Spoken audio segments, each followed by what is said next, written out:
अनुपमा अपने इकलौते बेटे उदय के साथ चंडीगढ़ शहर में रहती थी। उदय एक बड़ी कंपनी में नौकरी करता था जहां उसे सौम्या नाम की लड़की से प्यार हो जाता है और वो दोनों शादी कर लेते हैं।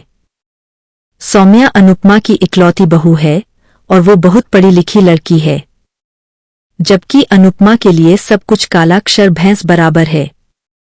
लेकिन फिर भी अनुपमा एक बहुत अच्छी सास है जो अपनी बहू का हर कदम पर साथ देती थी। उदय और सौम्या की शादी को भी कुछ महीने ही हुए थे, जिस कारण घर के सारे हिसाब किताब उदय ही करता था। एक बार उदय को किसी मीटिंग के सिलसिले में शहर से बाहर जाना पड़ता है, तो वो घर के हिसाब किताब की जिम्मेदारी सौम्या को दे जाता है। उसके जाने के बाद सारा हिसाब किताब सौम्या ही देखती है। शादी के 3 महीने बीत जाने के बाद भी सौम्या को इस बात की भनक तक नहीं थी कि उसकी सास अनुपमा को जरा भी पढ़ना लिखना नहीं आता है, और नहीं कभी उदय ने सौम्या से इस बारे में जिक्र छेड़ा। एक बार जब सौम्या को घर का राशन पानी लेने बाजार जाना होता है, तो वो अपनी सास से कहती है, सौम्या, माँ जी मैं राशन लेने जा रही हूँ। अगर पीछे से दूध वाले भैया अपना हिसाब लेने आए तो आप उन्हें तिजोरी से 2000 रुपए दे देना है। अनुपमा, हाँ बहू, तुम निश्चिंत होकर जाओ, मैं दूध वाले का हिसाब कर दूंगी। अनुपमा इस उम्मीद में अपनी बहू की बात मान जाती है कि उसने अलमारी में गिनकर ही पैसे रखे होंगे जिन्हें वो निकालकर दूध वाले को दे देगी। थोड़ी देर बाद सौम्या बाजार चली जाती है। उसके जाने के कुछ देर बाद उनके घर की घंटी बजती है। दूधवाला, राम राम मेम साहब, मेरे पिछले महीने का हिसाब दे दो मेम साहब। अनुपमा, हाँ यही रुको, मैं अभी लेकर आती हूँ। अनुपमा दूध के पैसे लेने कमरे में जाती है और जैसे ही तिजोरी खोलती है तो उसमें बहुत सारे पैसे रखे होते हैं। अनुपमा, अब मुझे कैसे पता चलेगा कि 1000 रुपए कितने होते हैं? शायद बहू ने दूध के पूरे पैसे ही रखे हैं। एक काम करती हूँ, यह नोट की गड्डी दूध वाले को दे देती हूँ। जितना भी हिसाब होगा वो अपने आप देख लेगा। अनुपमा 2000 से ज्यादा पैसे ले जाकर उसको दे देती है और कहती है, अनुपमा, अरे रामलाल, ये ले और एक बार मुझे यह पैसे गिनकर बता दे। अगर ज्यादा हो तो मुझे लौटा दे और कम हो तो वो भी मुझे बता दे। रामलाल ये बात भली भांति समझ जाता है कि अनुपमा एक अनपढ़ औरत है और उसे पैसों का बिल्कुल भी ज्ञान नहीं है। इस बात का फायदा उठाकर वो कहता है, दूधवाला, माँ जी, पैसे पूरे हैं। मेरे इतने ही पैसे थे और हाँ बहू रानी से कह देना, आज तक का मेरा पूरा हिसाब हो गया है। इतना कहकर रामलाल वहां से चला जाता है। कुछ देर बाद सौम्या बाजार से आती है और अपनी सास से कहती है, सौम्या, सॉरी माँ जी, मुझे बाजार से लौटने में देर हो गई। आज बाजार में भीड़ इतनी थी कि क्या कहूँ। अच्छा माँ जी, क्या दूध वाले भैया अपना हिसाब ले गए? आपने उनका हिसाब कर दिया? आपको कोई परेशानी तो नहीं हुई? ये भी पढ़े खुश स्माइली। खुले में नहाने वाली बहू, मोरल स्टोरीज। सास लाई बहू की सौतन, moral stories. Sas chalis cool sas bahu moral, stories sas bahu qui kaani bedtime story indie stories. Anupama, नहीं नहीं बेटा, मुझे कोई परेशानी नहीं हुई और हाँ मैंने दूधवाले का हिसाब कर दिया है। वो कह रहा था कि उसका अब तक का सारा हिसाब हो गया। फिर भी तुम एक बार तिजोरी देख लेना कि कहीं पैसे कम तो नहीं हुए। इसके बाद सौम्या आकर अपने कमरे में जाती है और तिजोरी खोलकर देखती है तो वहां पैसे कम होते हैं। वो आकर अनुपमा से पूछती है, सौम्या, माँ जी, आपने पैसे किसी और काम में भी खर्च किए हैं क्या? वहां से पैसे जरा ज्यादा निकले हैं।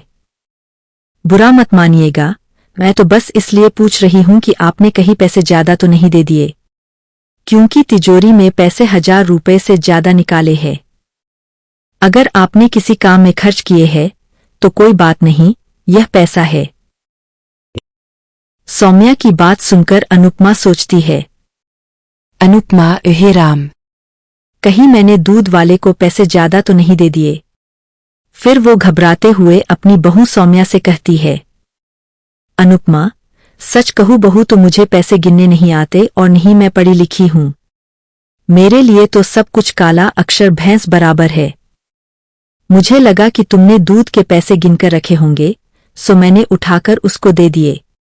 लेकिन मुझे क्या पता था कि वो रामलाल मुझसे दगा कर जाएगा। मैंने तो उस पर कितना भरोसा किया था।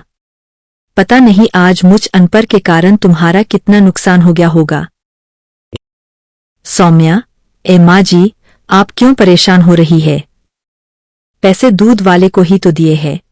कोई बात नहीं, अगले महीने के हिसाब में लगा दूंगी। लेकिन माँ जी एक बात बताइए, अगर आपको पढ़ना नहीं आता तो आप ये बात मुझसे कह देते। उदय ने मुझे ये हिसाब किताब दिया, तुम बिल्कुल नहीं चाहती थी कि हिसाब किताब मुझे मिले। मैंने जब उदय से कहा तो उन्होंने कहा कि हिसाब किताब तुम संभालना। फिर मैं मना नहीं कर पाई और नहीं मुझे यह पता था कि आपको पढ़ना नहीं आता। अब सौम्या के मन में यह इच्छा जाग जाती है कि वो अपनी सास को पढ़ना लिखना सिखाएगी। इसलिए वो ऑनलाइन ऐसे स्कूलों को ढूंढने में लग जाती है जहां उनकी उम्र की महिलाओं को पढ़ाया जाता है। कुछ दिनों तक तलाश करने के बाद सौम्या को ऐसा एक स्कूल मिल भी जाता है।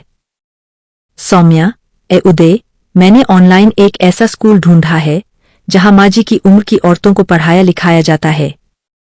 मैं चाहती हूं कि माँ जी भी स्कूल में जाए और पढ़ना सीखें। उदय, तुम्हारा विचार तो बहुत अच्छा है सौम्या, लेकिन क्या माँ इसके लिए तैयार होगी? सौम्या, मैं कुछ नहीं जानती उदय, आप किसी भी तरह माँ जी को मना लो। उदय अपनी माँ से बात करके उन्हें स्कूल जाने के लिए मना लेता है।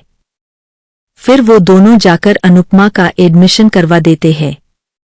अगले दिन उदय अनुपमा को स्कूल छोड़ आता है। कुछ दिन स्कूल में पढ़ने लिखने के बाद अब अनुपमा को पढ़ना लिखना आ जाता है। फिर एक दिन दूधवाला अपना हिसाब लेने आता है तो सौम्या अपनी सास को आवाज लगाकर कहती है, सौम्या, ए माँ जी, जरा एक बार दूधवाले का हिसाब कर देना। मैं रसोई में कुछ काम कर रही हूं। अनुपमा, ठीक है बहू, तुम अपना काम निपटा लो, तब तक मैं इस दूधवाले को निपटा कर आती हूं। फिर अनुपमा पैसे लेकर जाती है और दूधवाले से कहती है, अनुपमा, ए रामलाल, तुमने मुझसे अनपढ़ समझकर पैसे ठगे थे। तुमने ये मेरे साथ अच्छा नहीं किया। तुम्हारी ईमानदारी पर मैंने कभी शक नहीं किया। वो तो भला हो मेरी बहू का जिसने मुझे सच सच बता दिया। मैं तो खामखां तुम्हें ईमानदार समझ रही थी। आज के बाद अगर कभी किसी हिसाब में गड़बड़ हुई तो मुझसे बुरा कोई नहीं होगा। रामलाल को अपनी गलती का एहसास हो जाता है और वो अनुपमा से हाथ जोड़कर माफी मांगते हुए कहता है, दूधवाला, मुझे माफ कर दीजिए मैम साहब। इतने नोट देखकर मैं लालच में आ गया था, इसलिए झूठ बोल दिया। आगे से ऐसी गलती नहीं होगी। ये भी पढ़े खुश स्माइली। छोटे कपड़े वाली बहू, सास। पीरियड्स वाली बहू, सास। Sas Chali School Sas Bahu Moral Stories Sas Bahu qui Kaani Bedtime Story Indie Stories। Anupama आंखों में आंसू लिए रसोई में आती है और अपनी बहू से कहती है, अनुपमा, सौम्या बहू, आज सिर्फ तुम्हारे कारण मुझ में इतनी हिम्मत आई जो मैं ये हिसाब कर पाई। आज मुझे पढ़ाई की अहमियत समझ आ गई। बहू, पढ़ाई करके जो आत्मविश्वास और समाज में इज्जत मिलती है उसका भी अपना ही मजा है। तू मेरी बहू नहीं, बेटी है बेटी। भगवान तुझ जैसी बहू हर किसी को दे। सौम्या, ए माँ जी, ये सब आपकी मेहनत का ही नतीजा है जो आपने समाज की परवाह किए बिना अपनी पढ़ाई जारी रखी। मुझे गर्व है कि आप मेरी सास है। दोनों सास बहू आंखों में खुशी के आंसू लिए एक दूसरे को गले लगा लेती है। अगर आपको ये कहानी पसंद आए तो प्लीज लाइक, शेयर और सब्सक्राइब जरूर करें।